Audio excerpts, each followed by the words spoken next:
First, a little introduction. Hello, we are here today with John Cotton, who is the Labour councillor for Sharp End, and also the cabinet member for social cohesion and equalities here in the Birmingham City Council. We are here today to talk about spending cuts in children's services. So, the first question that comes to my mind is: are spending cuts in welfare state compatible with social cohesion and equality? No, I don't believe that the cuts agenda is, and this is one of the real challenges that we face in Birmingham at the moment, because we have a coalition government that is committed to very savage spending cuts, and we are bearing the brunt of that within our city. We are a city that already has problems with multiple deprivation, with a map of inequality that hasn't changed over a good number of years, and spending cuts and the impacts of welfare reform, which is also taking place at the moment. If we already had a hill to climb, those two things make that hill even steeper, steeper to climb. So it is a real problem for us. On top of that, the way in which cuts have been applied by central government are particularly unfair to cities like Birmingham. We are faced with a greater reduction in the amount of resource we're receiving from government compared to authorities further south. I don't think that's fair or equitable either. Ed Miliband is repeating many times that the cuts made by the coalition are going too fast and too far. So, but he also insists that under a Labour government, if we win the elections in 2015, there will be also cuts. So now you are here in the office in Birmingham. So what's the difference, or how cuts are different between your government now and the coalition before here in Birmingham? Yeah, I mean, Ed Miliband's been very clear about the fact that we do need to reduce the deficit, and that there does need to be reductions in spending to do that. The question is about the pace and the speed at which you do that, and the government have embarked on a very rapid cuts agenda, which is stifling the ability of the economy to grow and start to grow in a way that you then generate the resource you need so you can invest in services. So that part of the policy is completely wrong, so we do need to revisit the pace at which these things happen. In terms of Birmingham City Council, our scope for manoeuvre is often fairly limited because we're reliant on resource from central government. Often that comes with a number of caveats and strings attached to it. So it's a very small, in the big scale of things, controllable budget that we can then start to take decisions over. What we're very committed to as the Labour administration in Birmingham is to say, right, we know that the ultimate priority has to be protect the most vulnerable. We've got high levels of unemployment. We have levels of child poverty that are absolutely shocking. So how do we ensure that in having to reduce spending, we're doing that in a way that does not imperil some of the most vulnerable in the city, and also is still working in a way that creates opportunities to grow jobs, for instance. So we've invested money in the last year in a Birmingham Jobs Fund, which is about recreating the future jobs fund approach that works so well, providing employment opportunities for young people. So we've got 3,000 young people in this city, 18 to 24 years old, who've been unemployed for 12 months or more. So we're using that resource to try and create meaningful job opportunities and an opportunity to get back into the labour market. So there are things we can do in that way. But it is a very tough climate in which we find ourselves, and yes, it is about sometimes throwing a dented shield, if you like, over some of the most vulnerable in our community. You said before that Birmingham now has a lot of problems in terms of deprivation and other issues. In fact, it's in the top 10 of child poverty here in England, with 33.7%, according to the data from 2010. How do you expect to reduce that figure with all this, and at the same time be able to save 600 million by 2017? Well, as I say, we've already got a hill to climb, and the spending cuts, the welfare reform, the flatlining economy mean that the hill gets steeper. We've got a pattern of inequality that isn't just a 10-year, this hasn't shifted in several generations. If you look at the areas on the map where you're less likely to be in work, where you're less likely to live as long as people just up or down the road, where your kids are less likely to achieve at school, they're by and large the same neighbourhoods. So we know that there were things that we were doing previously that haven't shifted the fundamentals in those neighbourhoods. That gets tougher when you start then reducing spending, the impact of things like welfare reform and so on. So we do have a real challenge to do things in that climate, but there are things that we can do. The Birmingham Jobs Fund being a very good example of deploying resource in a way that's providing opportunity for young people to get into work. We've also, in terms of the anti-poverty agenda, the first act that we undertook when we came into office was to introduce the living wage for council employees, with the view being that you then can cascade that out along our supply chain and try and create a living wage city in Birmingham. I think one of the really startling statistics is that 6 out of 10 kids growing up in poverty come from working households. So it isn't a benefit dependency issue necessarily or an unemployment issue, it's actually an issue of low pay, insecure, unskilled work. So we need to do things there to drive up the quality of the employment offer and ensure that when people are in work, it's work that pays and pays in a way that meets their living requirements. But for example, during your government, you rose the council tax to those people that are on benefits at 20%, plus the petrol tax, plus other kinds of reforms that the coalition is making, is not making the situation harder for children living in that country. The impact of welfare reform in neighbourhoods in Birmingham is enormous. My own ward in Shard End is one of those most directly hit by bedroom tax. You know, we've got something just short of 500 households who are faced with having to potentially downsize or have to pay that excess because of the reduction in housing benefit. There's a real issue here because the government's saying, well, people can downsize. At the moment, there's around about 191 bed properties for let in Birmingham, available for let at the moment. So when you consider there are 15,000 households citywide, try and push that into 190, you know, the maths doesn't work, does it? So there was a real issue about how benefit changes and welfare reform have played out. The government also brought through the changes. They abolished council tax benefit, you know, and we're left to pick up the pieces as a result of that. They passed that on to local government, to local councils like Birmingham, without adequate resource to be able to meet that demand.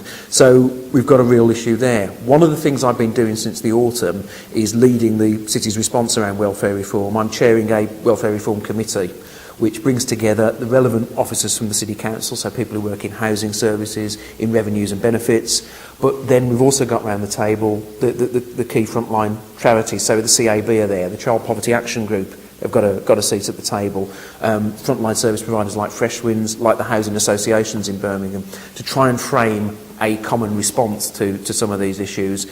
Some of this is around mapping out where the crisis support is. So one of the pieces of work is, rather shockingly, we're having to map out where food and clothing banks are. Now, I happen to think that's outrageous that in 2013 we're mapping out food banks in a way you'd expect an authority to have been doing in the 1930s. But that's the nature of the challenge that we have, and we need to ensure that people can access that kind of support when they need it. But rising the council taxes was your choice, it wasn't, in this case, the government. No, the government abolished council tax benefit and then passed money onto us to implement a council tax benefit scheme that was not fully resourced. So we were always going to end up in a situation where people would have to make that contribution.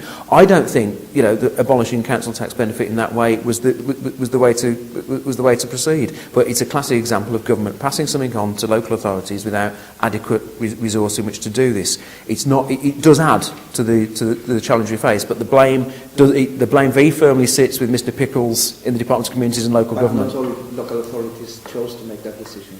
Well, some of the local authorities decided to take a different position because they had additional things in reserves and were able to support that scheme over a short-term period. But they will face the same challenge in a few months' time. So it's the bottom line is, if you want a proper council tax benefit scheme, then it was government that were funding that. They chose to reduce the funding that was available and to pass the buck, if you like, to local authorities.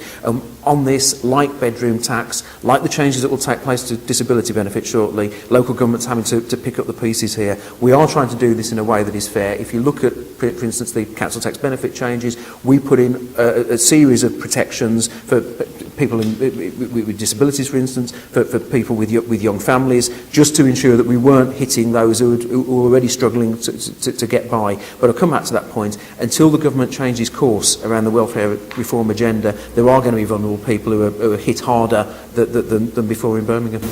I'm moving back again to children's services and the Labour Party. What has changed in the Labour Party since the Every Child Matters policy under the new Labour? Well, I'm not sure I follow the question there. You mean in terms of here in Birmingham or...? In general, I'm talking in general and also in Birmingham, the global strategy of the Labour Party. You know, during the new Labour, the strategy was trying to reduce children poverty by giving a lot of money in terms of children benefits or other kinds of public policies. So do you just, nowadays, Labour Party sticks to that policy? or is there any kind of modification? Well, I think there's an absolute cast iron commitment on the part of every Labour politician to the reduction of child poverty and ensuring that every child has the opportunity to grow and to thrive and to make the most of their life chances.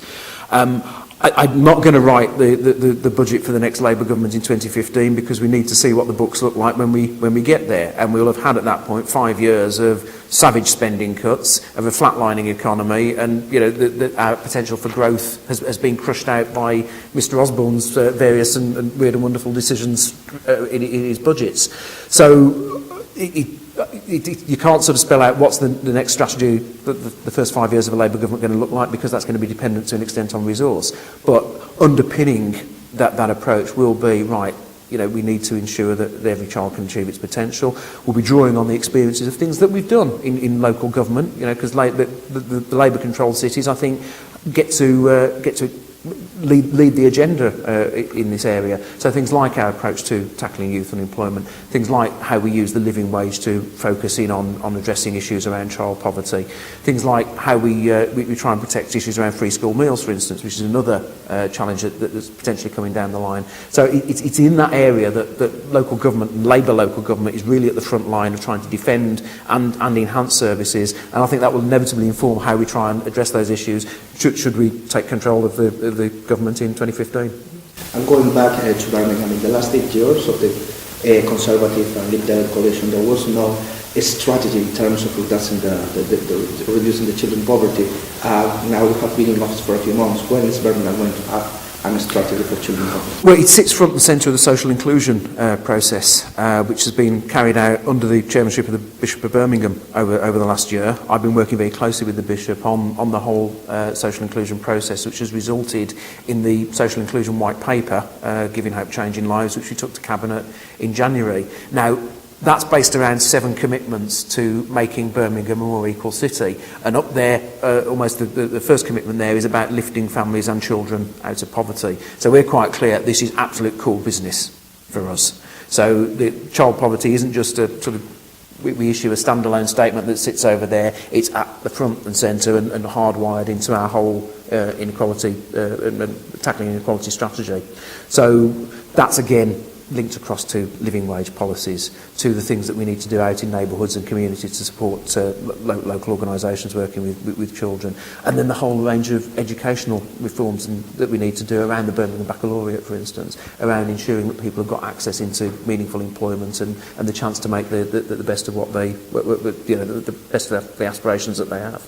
So it's very much core business as far as we're concerned, but again, we are operating in an environment of very restrictive budgets, and that whole challenge of government policies coming down the track, which are raising that hill that we have to climb. And the Conservatives always say that the best way of reducing child poverty is improving their education in the early years. Why Labour doesn't agree with that idea? I think we certainly share that early years education is actually incredibly important, and intervening early on is the way that you can then turn things around in the longer term. Too often we actually pick up the bills of failure further down the line because we haven't worked with children and with families early enough. So it then becomes a far more expensive costs of failure thing, as social services sometimes have to get involved, as the police sometimes have to get involved, as health conditions emerge, which is then a cost to the NHS and other public health authorities. So we're very much in favour of an early intervention approach, and I think that underpins some of the work that we've already been doing here in Birmingham. In my own ward of Shard End, we had a families with complex needs pilot, which is around working in a holistic way with a number of families who were faced with various issues, and ensuring we got all the key players around the table, so the health, the social services, the police and so on, so we could work with families early on and help them to get up onto a firm footing. So I think we're quite supportive of that early intervention approach, and then supporting families through the system. Okay, let's talk about children's centres. Yeah. As I read, you are trying to reallocate the budget, doing less cuts in the most private areas. But my question is, how many jobs are going to be lost in the children's centres? What we've tried to do is protect frontline children's centre provision, which is why we've we try to ensure that those who are most in need do not bear the brunt of the spending reductions that have to be made. So I think that's where we are at the moment. We need to look as the budget situation develops around whether we're targeting resources to the correct areas of demand, if you like. But we're very clear that the frontline provision around children's centres is really important. You know, and I've seen the impact that children's centres have had out in neighbourhoods like the ones that I represent, where it's providing that absolute frontline support to families and to ensuring that children get onto the very best start in life. I think, again, you know, children's centres are something we were very proud of as a Labour Party, and an initiative that the last Labour government delivered. So we're very keen to ensure that provision remains there for families and children in Birmingham. Are you going to contract more public services to the private sector in terms of children's services? Are you going to move, you know, from the public property to the private? I don't think there's very much appetite for that kind of approach within this administration. You know, we look at what is the best means of ensuring that services are provided in a way that meets our priorities. So, you know, there is a relationship that this council has had, and has had for many years with the private sector and the business community. You know, we still procure a lot of resource and facilities from the private sector. That said, where we're quite clear is, look, there's a social value element to this as well. So that's why we've adopted the Business Charter for Social Responsibility, which is saying, right, if we enter into a commercial relationship with businesses in this city, then where's the social responsibility bit that comes from business? So how are you going to get involved in perhaps mentoring young people in our schools? Or, you know, are you going to get involved in helping to support community organisations? Are you going to ensure that the jobs that you create out of that procurement activity are jobs that are then filled by local people, and perhaps, you know, helping to address some of those really deep-ground unemployment hotspots that we have in the city. So that's why we've got the social charter in place. We've also brought forward a social value policy, which is saying, right, what's the value added bit we can get in the extra terms out of the procurement that we do with the private sector. And there's also a bit in there for the third sector, the voluntary sector as well. So we're really keen to maximise the social value of when we are procuring from third parties, whether they're businesses or voluntary sector organisations, that we're maximising the impact that then has on that agenda of ensuring that we narrow the gap between the richest and the poorest in the city, and that we're putting some, you know, resource in terms of jobs and in terms of opportunities out into those communities that most desperately need it.